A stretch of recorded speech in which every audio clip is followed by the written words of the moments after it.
به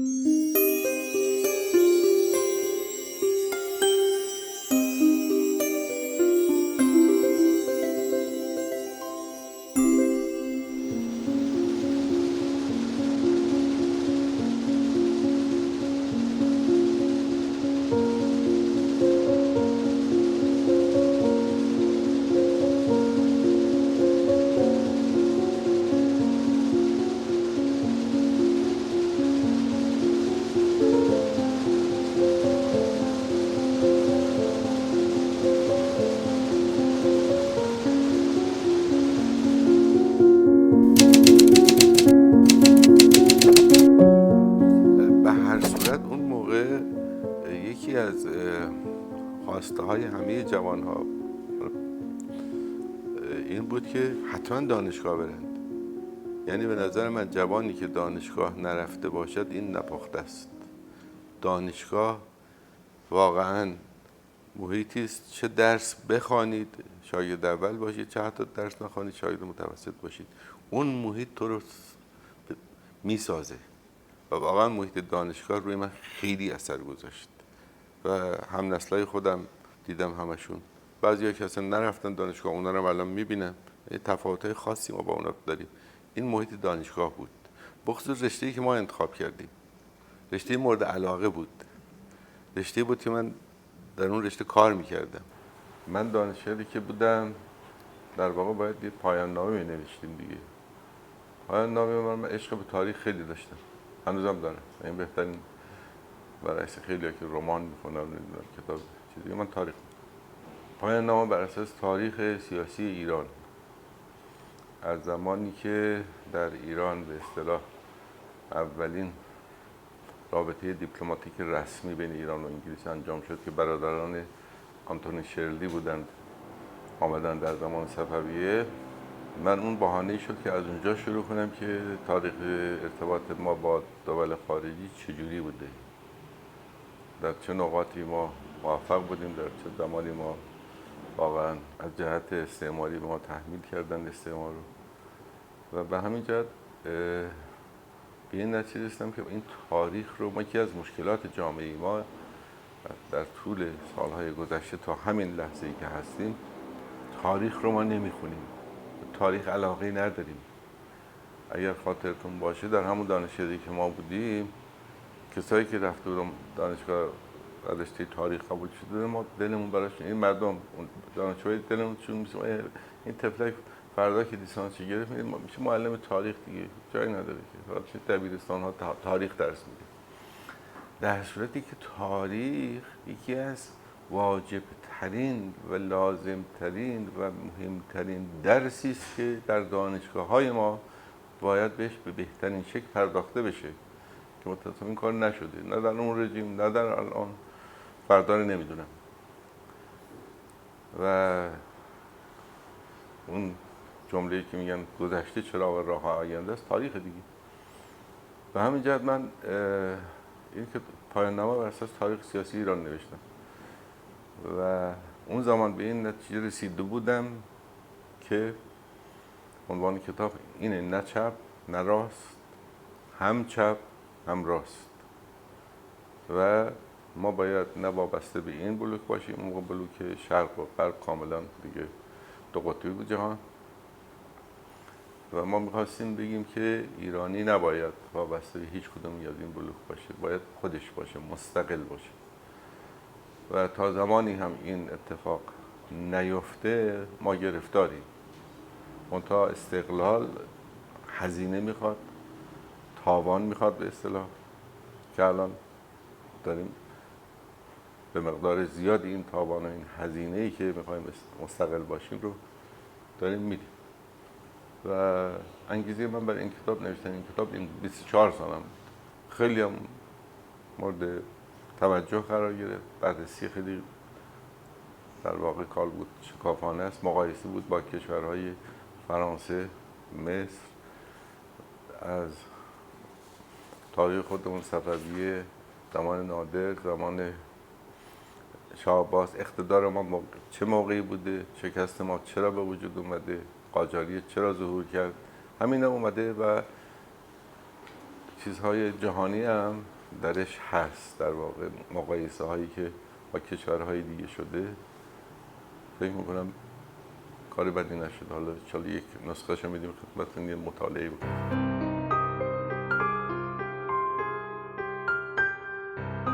روزنامه‌نگاری فقط ما یه جا داشتیم، اونم در دانشکده ادبیات دانشگاه تهران. آقای مرشی هم روشا داره و آقای پیرزاده و چند تا از این استادایی که استادای دیگه هم داشتیم. آقای صفا بود، آقای خیلی استادای نادری داشتیم.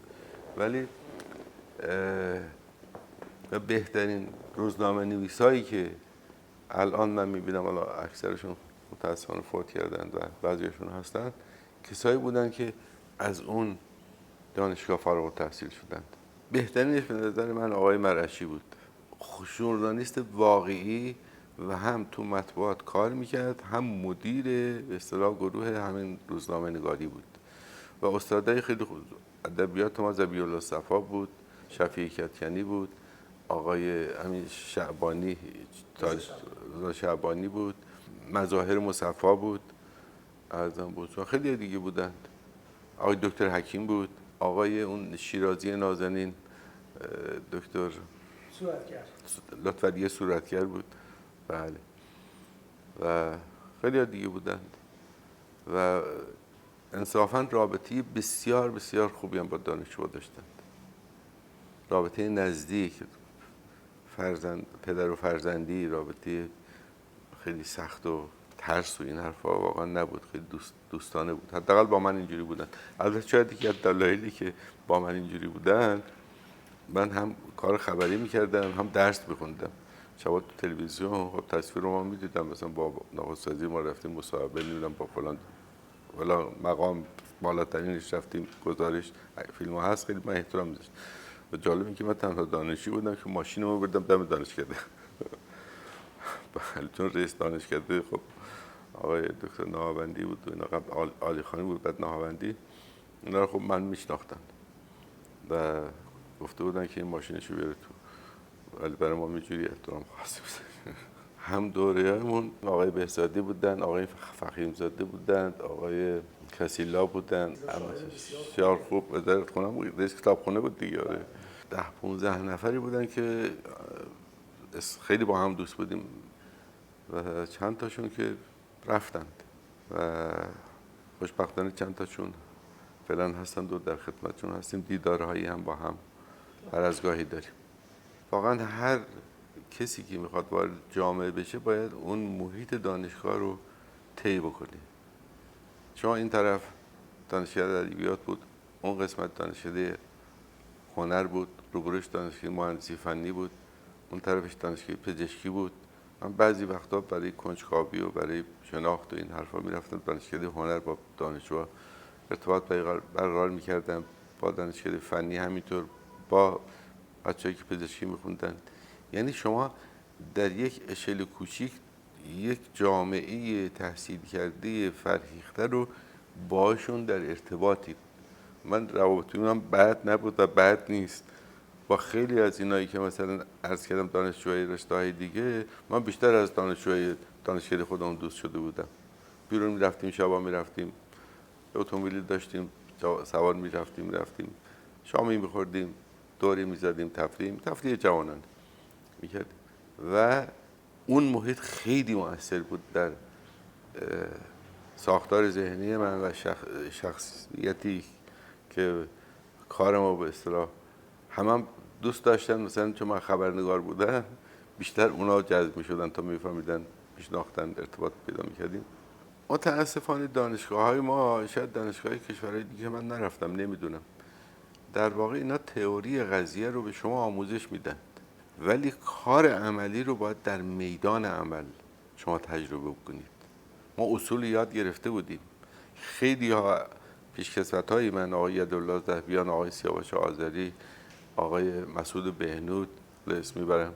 آقای بهنود دیپلم نداره ولی کار روزنامه‌نگاری در میدان عمل کرده، روزنامه‌نگاری موفقیه. و خیلی دیگه، آقای ذبیحان که گفتم، یادم شاید دیپلم نداره، اون موقع بهترین روزنامه‌نگار بود. آقای علی پاداش، آقای مشکین، اینا خبرنگاری خوبی دارن. علی باستانی واقعا روزنامه‌نویس درجه‌ای که بود، معاون سردبیر اطلاعات. آقای علیاصغر خان امیرانی که بهترین مجله خاص زمان خودش در می آورد، خواندنی ها، چون حقوق خونده اصلا ارتباطی به روزنامه نگاری نداره، ولی بهترین قلم رو داشت، بهترین نگاه مطبوعاتی رو داشت، بهترین انتخاب ها رو بریده روزنامه ها رو میدونست که جمع کل مطبوعات رو بررسی میکرد، اون خواستاشون رو میذاشت، به جایی که خودش حرف بزنه حرفای اونایی که میخواستن بزنن رو این میذاشت و بولد میکرد به قول امروزی ها و اثر خودشو میذاشت. بیشترین تیراژ هم داشت. روزنامه‌نگاری خالص باید در میدان عمل یاد بگیرید. دانشکده تئوریش به شما یاد میده. بیشترین تأثیر رو من صادقانه بگم برخورد خوب و اینکه من مبتدی بودم و اولی کارم بود، آقای حسین بلور سردبیر روزنامه فرمان بود. واقعا اگه من خبری غلط می نوشتم فلان میگم داد نمیزد، بیداد نمیکرد، من صدا میکرد خیلی پدرانه، این اینجوری بنویسه بهتره، این اینطوری بنویسه. آقای پرویز اصفهانی واقعا اونم همین لطف داشت. بعد که یه خورده حالا مقاله می نوشتیم، گزارش تحلیلی هم می نوشتیم، آقای محمود طلویی، آقای غلامحسین صالحیار و هوشنگ پورشریعتی، اینا خیلی تاثیر داشتن. خیلی. من زمانی که روزنامه فرمان کار میکردم، خب یه دوستی و ارتباط فامیلی بود، ولی یه روز در روزنامه ها دیدم که خبرگزاری پارس خبرنگار استخدام میکنه. منم خیلی خوشحال شدم و گفتم خب من میرم ثبت نام میکنم. رفتم ثبت نام کردم و یه امتحان مختصری هم گرفتن، البته مختصرم نبود دیگه، چون من 1-2 سال تجربه کار خبری داشتم، با این سالها آشنایی داشتم. خدا بیامرزه آقای دکتر جوانشیر و آقای محمد غفاری هم امتحان کننده بودن. خوشبختانه ما قبول شدیم. منتها گفتن آزمایشی 6 ماه آزمایشی بیاد ببینیم درد می‌خوره یا نه. در اون 6 ماه آزمایشی ما 250 تا یوتومانی ما حقوق می‌گرفت. بعد آخر ماه هم فیش و حقوق بانکی نبود، مثل این کارگرا میرفتیم صف میکشیدیم، آقای داوربخش پنجره بود باز میکرد، اون پشت پولا رو میداد، ما امضا میکردیم، رسید میدادیم، پولا رو نقد میداد. بعد از 6 ماه که قبول شدیم آزمایش دیگه، گفتن شما در واقع پیمانی شدیم تازه، نه رسمی. حقوق ما شد 760 تومن. خیلی خوشحال بودیم. البته من اون موقع هیچ نیازی به این پول نداشتم اصلا، و همون موقع که خبرگزاری میرفتم، خیلی ببخشید این باعث یک سوء تفاهم نشه، ماشین من از ماشین وزیر بهتر بود، اصلا برام مهم نبود، این کار رو دوست داشتم. من در طول کار مطبوعاتی 54 سالم هیچ وقت برای پول کار نکردم. پولی نداره مطبوعات. من خبرگزاری پارس تقریبا از سال همون 40 هم دانشجو بودم، هم کار خبرگزاری میکردم دیگه، تو خبرگزاری دانشجو هم بودم، از سال 48 تا 54 6 سال. و آخرین پست هم خبرگزاری دبیر سرویس سیاسی بودم. دیگه ترقی کرده بودیم و خیلی فعالیتمون خوب بود. و حتی یه روز آقای کمالی شده بود مدیر خبرگزاری، بولتن صبحی که ما در می آوردیم قرار شد که نخست وزیر وقت بیاد و در جریان این بولتن که خیلی به خیال خودشون کار خاصی بود قرار بگیره. منم مسئول تهیه بولتن بودم. بعد آقای نخست وزیر رو اسمش بماند آمد و خلاصه تو حیاط اینا ما رفتیم این بولتن رو بهشون دادیم و تقدیم کردیم و خیلی توضیحات خواست این چجوری تهیه میشه چجوری نمیشه. من همه چی رو گفتم. بعد جمله که گفت شما خواب ندارید؟ من گفتم نه، کسی که علاقه به کار داشته باشه خواب مهم نیست. بله این اتفاقم یادم روزنامه هم عکسای اون 2 نفری 3 نفری ما رو صفحه اول چاپ کردند و تا سال 54 هم خبرگزاری بودم. بعد من نگاه کردم دوستانی که در خبرگزاری هستن قدیمتر از من 10-20 سال اونجا هستن، حالا شدن دبیر خبر یا نهایتاً سردبیر دیگه، بیشتر دیگه ترقی نداره. من تصمیم گرفتم برم به وزارت اطلاعات و جهانگردی اون زمان، چون زیر مجموعه خبرگزاری زیر مجموعه وزارت اطلاعات جهانگردی بود. تو این مراسم و کار خبری با معاون مطبوعاتی اون زمان آشنا شده بودیم و میشناختم، آقای تدیون، عطالات تدیون. خدا بیامرزتش. درست گفتم که من میخوام بیام اونجا، گفت به بیاد، خوشحال میشیم. و فوری که روز بعدش من رفتم و داد کرد و نوشت که من رفتم اونجا. اول شدم معاون اداره مطبوعات، 6 ماه معاون بودم. بعد از 6 ماه اداره مطبوعات شدیم رئیس اداره مطبوعات تا بعد از انقلاب. و ساعت 4 صبح رفتیم اداره تا 10 شب، 32 تا هم کارمند داشتیم. البته یه تفاوتی که من رفتم به اداره اطلاعات به این دلیل بود که در زمان دولت آقای آموزگار بود و داریوش همایون که یکی از دوستای ما و مدیر آیندگان بود وزیر کرد. داریوش همایون من باش کار کرده بودم، میشناختم، تو مدیر آیندگان بود. ایشون خیلی تشویق کرد که شما بیا این اداره رو باید باشید. گفتم آقا این اداره با روحیات من جور در نمیاد. گفت نه دیگه، ما فضای باز سیاسی، در فضای باز سیاسی ما دیگه سانسور نداریم، مطمئن باش. سال 54 و همزمان با آقای افشار هم ایشون رئیس اداره مطبوعات خارجی بودند، همکار بودیم توی ساختمون بودیم. منم پذیرفتم و صادقانه عرض کنم خدمتتون، زمان گذشته 45-6 سال گذشته، در این 4 سالی که من رئیس اون اداره بودم، از 4 صبح میرفتم تا 10 شب معمولا، یک مورد نشد که ما روزنامه ای رو، مجله ای رو بگیم توقیف یا بگیم آقا این مطلب نوشته تعطیل. مطلقا نه توقیف موقت داشتیم نه تعطیل، یک موردش نشد. برای که آزادی های خاصی رو نسبت به قبل در فضای باز سیاسی وعده داده بودند.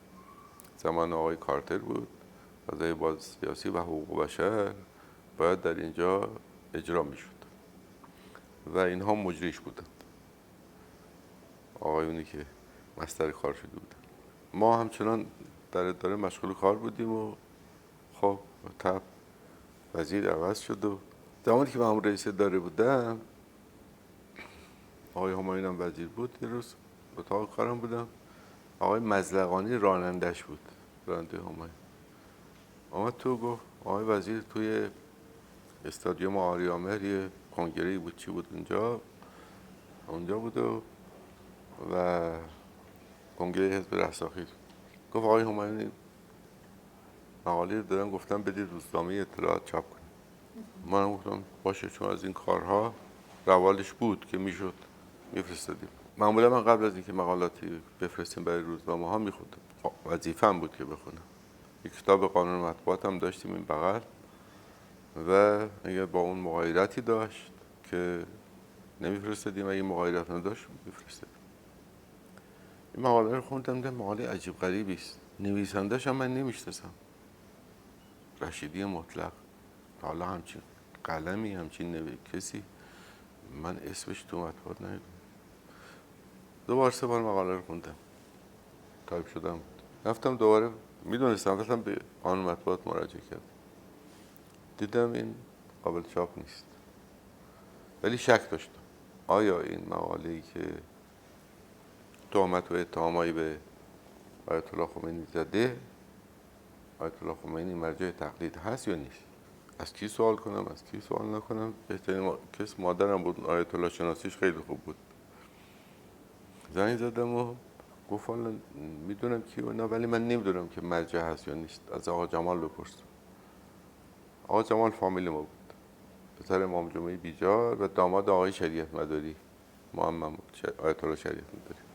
گفتم آخه من روم نمیشه به جمال زنگ بزنم، تو خودت طوری بگو. خب باشه من زنگ میزنم میپرسم. زنگ زد و خلاصه بعد گفت بله مرجع.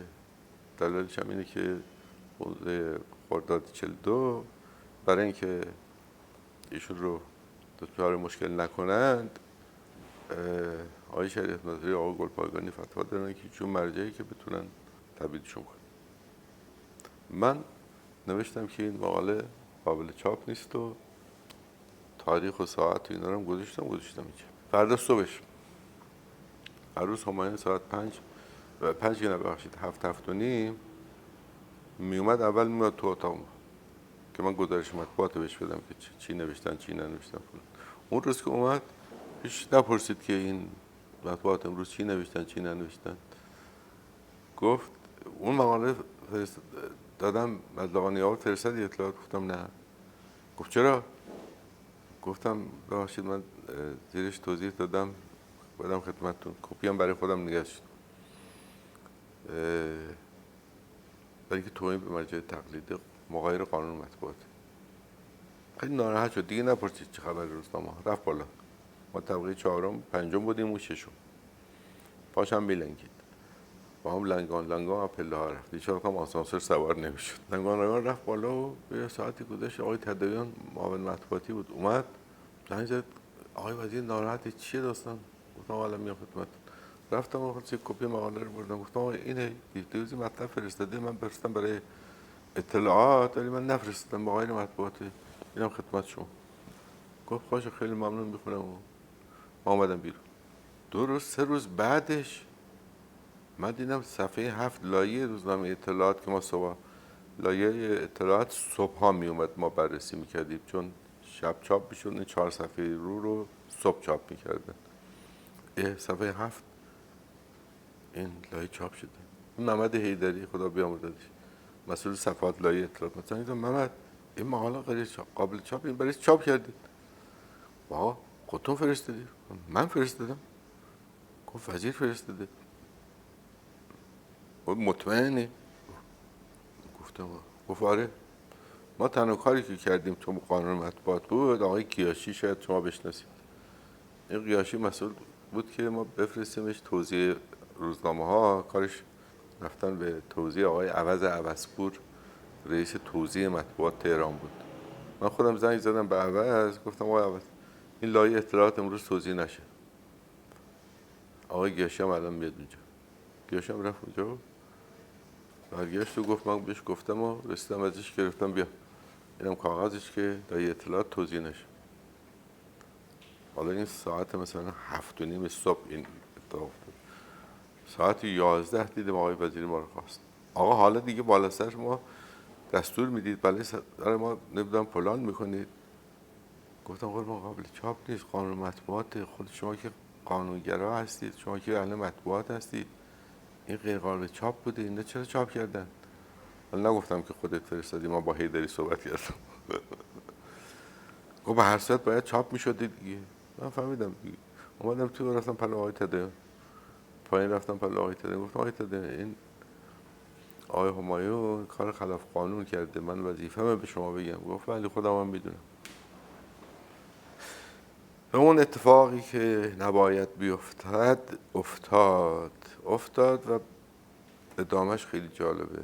دولت آموزگار رفت و بعد از دولت آموزگار آقای داریوش همایون رو چند نفر دیگر آقای ولیان و چند نفر وزرای دیگر رو گرفتند به جرم همین مقاله کردن زندان در زندان بهشت آباد امیرآباد. یه روز با آقای تدیان گفتم بابا این داریوش خان بالاخره رفیقمون بود الان زندان بریم ایادتش ملاقاتی چیزی اینا. گفت باشه من حرفی ندارم بریم. زنگ زد به این امیر طاهری و موقع سردبیر کیهان بود که امیر تام بیا بریم و اینا. اون مثل که کاری کرده و کار دارم فلان اینا. خلاصه من و آقای تدیان و آقای کریمپور مدیر کل مطبوعات ستای بلند شدیم رفتیم واسه چیزایی که برای زندانیا میبرن چیزای کوچولو هم براشون بردیم. من می‌رسم سیگار برگ میکشه سیگار برگم براش بردم. رفتیم اونجا دیدیم با این که زندان نیست که اتاق قشنگ و شیک و فلان و تلویزیون و تخت و یخچال و همه چیز عالی و مجله تایم و نیوزویک و چون امین داره مطالعه میکرد کنار میزشو خیلی برام جالب بود.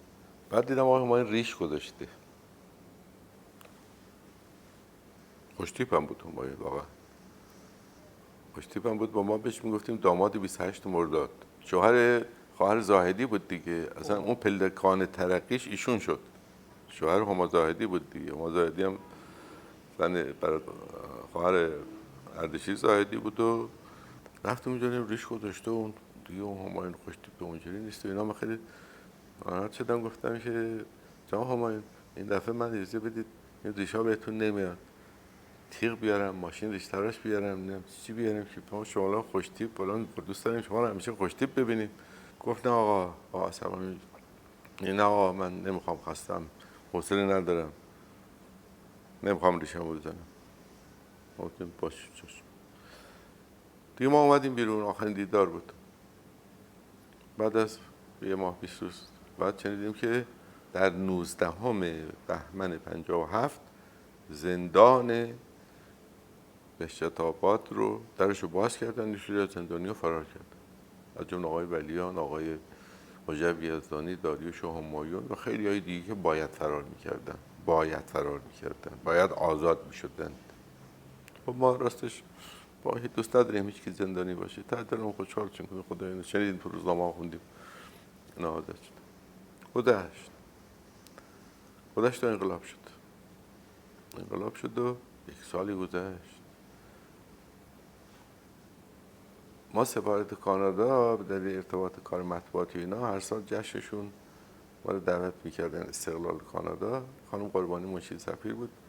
من یه فلان روز کارت براتون فرستادم، منظر سفیر استقلال کانادا، شما تشریف بیارید. هر سال میرفتیم، سال رفتیم تو الهیه خونه سفیر. ما رفتیم اونجا و خلاصه ماشین رو تو کوچه اونورتر پارک کردم، گفتم نه این وزارت خارجه جدید نکنه باشن کراواتم تو ماشین ببندم نبندم. ولی گفتم نه ولی چون همینجوری میریم. رفتیم و همینجوری جمع نگاه میکردم، جمعیت زیادی بودن. 3 نفر آقا رو دیدم اون ته دارن با هم حرف میزنن. 2 تاشون 100% متوجه شدم که خارجی هن، کانادایی یعنی آمریکایی، نمیدونم کجایی هن. ایرانی نبودن. یکشون خیلی آشنا بود قیافش. هی نگاه کردم خودش. گفتم حالا اگه خودشه راه بره میفهمم، پاش میلنگه. 10 دقیقه وایسادم، اینا تکونی خوردن و دیوانه مشروب هم دستشون بود و اینا. رفتم اومدم تکون خورد، دیدم بله خودش. همین فهمیدم خودشه، از اونجا بدون خداحافظی از هیچ چیزی در رفتم. خداحافظ. برای این کسی نمیخواستم ببینم ایشون رو یا ایشون منو ببینه، چه فرق میکنه. و اصلا یه جوری شوکه شده بودن تو این فضایی که ایشون یه آدم اینجوری فلانی فراری. بعد از 6 ماه بعدش متوجه شدیم که ایشون به عنوان کارمند سفارت کانادا از تهران از فرودگاه مهرآباد با پاسپورت کانادایی میرود به آمریکا. اون دیگه برای من خیلی آزاردهنده بود. رفتم قضایا رو پیگیری کردم، فضولی مطبوعاتیم گل کرد چرا، به چه دلیل، چه جوریه. بعد بیشتر رو همایون کار کردم، بیشتر رو همایون شناسی ما قوی کردم. فهمیدم ایشون زمانی که وضع مالی بسیار بدی داشته از نظر خانوادگی، از حروف چینی تو روزنامه اطلاعات کار روزنامه نگاری حروف چین بوده.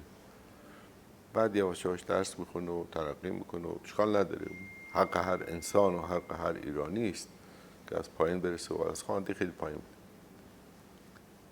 و بله ایشون بعد از اینکه از اطلاعات کارش تو اطلاعات روزنامه اطلاعات کار میکنه، میاد میره در انتشارات فرانکلین که مال آمریکایی ها بود، اونجا هم کار ترجمه میکنه. چند تا از فرانکلینایی که میشناختم و دوستای من بودند و باشون ارتباط هایی داشتیم، از اونها یه پیجوهای و از صحبت هایی کردم و اونا برای من دیگه با قاطعیت گفتن که از زمانی که ایشون اینجا بود شد مأمور CIA. و دیگه فهمیدم که این آدم معمولی نبوده، این فرمایشی دستوری و مأموریت داشته که این مقاله رو چاپ کنه. این ماجرا گذشت. بنده چند سال بعدش رفتم آمریکا. بعد از انقلاب رفتم پرسان ایشون رو پیدا کردم و دیگه خیلی خوب و سر حال و فلان این حرفا. گفتم داریوش خان گفت چه عجب این طرفا. گفتم والا اومدیم با فلانی، حالا اونا اسم اونایی که رفته بودیم باش نمیبرم، اومدیم خدمت شما زیارتتون بکنیم. خب نشستیم و صحبتی و از این حرفا بود. بعد پرسید از داخل ایران. گفتم چی خوبه، عالیه، خدا رو شکر. و ولی من یه چیزی به دهکارم به شما نگم نمیتونم، خیلی شباب وجدانم ناراحته، از خودم بدم میاد. گفت چیه؟ گفتم میدون قبل از که این مقاله رو فرستاد اطلاعات و چاپ شد، من با ایشون درگیر شدم همون زمان که رئیس داره بودم. ایشون داشت میرفت چکسلواکی و 2 روز بعدش مقاله چاپ شد رفت چکسلواکی، یه هفته ای نبود. بعد این ماجراهای بازار و روزنامه اطلاعات و بعد تبریز و بعد چیزای دیگه شروع شد، ایشون برگشت. من رفتم بالا اتاقه، گفتم آقای همایون عرض نکردم که این کار شما این تبعات رو داره، چرا گوش نکردید؟ اینا تو آمریکا بهش گفتش که شما نپخته جوانید، هنوز جوانید، بالاخره این اتفاقی است که باید میافتاد. حالا چه من این مقاله رو چاپ میکردم میدونم چاپ بکنن، چه شما جلوشو میگرفتید، چه من میگفتم نباید چاپ بشه، این اتفاق باید میافتاد. خب یعنی چی باید میافتاد؟ خنده کرد، گفت شما هنوز الفبای سیاست رو بلد نیست. گفتم اون سیاستی که شما دنبالش هستی من هیچ وقت نمیخوام یاد بگیرم. میدونستم، تحقیق کردم شما از CIA پول میگرفتید زمانی که وزیر بودید، مأمور CIA بودید، تو فرانکلین عضو شدید. اینا رو که گفتم شکل قیافش عوض شد. گفت میدونستم تو خیلی باهوش و پدر سوخته هستی ولی در این حد نه. گفتم تو باید زندگی یک ملت بازی کردید، برای چه منو زندگی واقعا سگی انجام بدید؟ زندگی واقعا بدون هیچ اون تشریفات و تشکیلات و داماد 28 مرداد هیچ اثر و آثارش نبود. اما من در ضمن نکترم نگفتم، من زمانی که خبرگزاری بودم و زمانی که وزارت اطلاعات بودم در اداره مطبوعات، تو مطبوعاتم کار میکردم، عشق نوشتن داشتم و یه دوره رئیس صندوق بیکاری سندیکا بودم سال 50 تا 54. رئیس صندوق بیکاری سندیکا بودم. از سال 50 تا 54 تا روزی که انقلاب شد عضو هیئت مدیره سندیکا بودم. اون هیئت مدیره سندیکا خودش داستانی داره. سندیکا 7 نفر بودیم هیئت مدیره. آقای محمد علی سفری دبیر بود، خدا بیامرزش، روزنامه‌نویس خیلی خوبی هم بود ولی چپ بود. آقای ستار لقایی ایشون هم فوت کردن تو لندن. آقای بحرالدین مهینتاش روزنامه اندگان بودن، ایشون هم فوت کردن. آقای جلیل خوشخو ایشون هم متاسفانه فوت کردن، تو روزنامه اطلاعات بودن. آقای جواد طالعی که هنوز هستن تو آلمان و آقای سیروش علی نجات که هستند دوست نازنین من و خود بنده. ما اعتصاب مطبوعات رو رأی گرفتیم. 4 تا از چپا که تب بودنشون و تو دی بودنشون مشخص بود برای ما که میشه رفقامون بودن، اینا رأی گرفتیم. اون 4 نفر اعتصاب رو چیز کردن، به اصطلاح تصویب کردن، سندیکام تصویب کرد، اعتصاب 40 روزه انجام شد. خب این یه عده مثلا 230 نفر 50 نفر بچهای مطبوعات، اینا حقوق ندارن، مدیرا بهشون حقوق نمیدن یا زندگی دارن، پیغام و پسخام از این حرفا. یه شب نشستیم تو هیئت مدیره، دیدیم آقای دستمالچی و آقای یک تا از سه تا از این بازاری پولدار 3 گونی اسکناس پول نقد آورد. آقا این پول در اختیار هیئت مدیره سندیکا و اگر بچهای مطبوعات حقوق نگرفتن نگران نباشن، این اعتصاب ادامه بدن، اینم حقوقش. اینم صورت مجلسی ولی هیچ کی نشمرد، باز نکرد که بشموره. صورت جلسه کردن 3 گونی پول نقد توسط آقای دستمالچی و 2 تا آقای دیگه بازاری بودن، از بازار اومده بودن، تحویلش رفت. بعدم دولت بختیار آمد و این اعتصاب شکسته شد، چون آزادی خاص خودشو داد دیگه. ما هنوز نفهمیدیم این 3 گونی پول کجا رفت و به کی داده شد. بعد میگفتن که من تحقیق کردم و بررسی کردم، یه آقای هست وکیل خیلی خوبیه، آقای دوستمون، گفتن آقا دادن تحویل ایشون و ایشون گفت آقا به خدا چیزی من تحویل ندادم. خلاصه بین رفت، هنوزم کسی نمیدونه. و متاسفانه این نوع اتفاقات در داخل کسایی که پاسدار حق و حقوق انسان ها باید باشند هم افتاده. یعنی اهل قلم، هیئت وزیر سندیکا، روزنامه نگار یعنی مدافع حق و حقوق ملت. ولی ما هیچ روزنامه نگاری نه در اون زمان نه در حال نداشتیم و نداریم. چون اگر ببخشید جسارت نشه بیشتر به فکر منافع شخصیشونه و این فاجعه روزنامه نگاری ما که به قول معروف از زمان اخبار کاغذ اخبار که آقای میرزا صالح پایش گذاشت تا امروز، چون پایه رو کج گذاشتن تا امروز این بنا هیچ وقت سالم نبوده.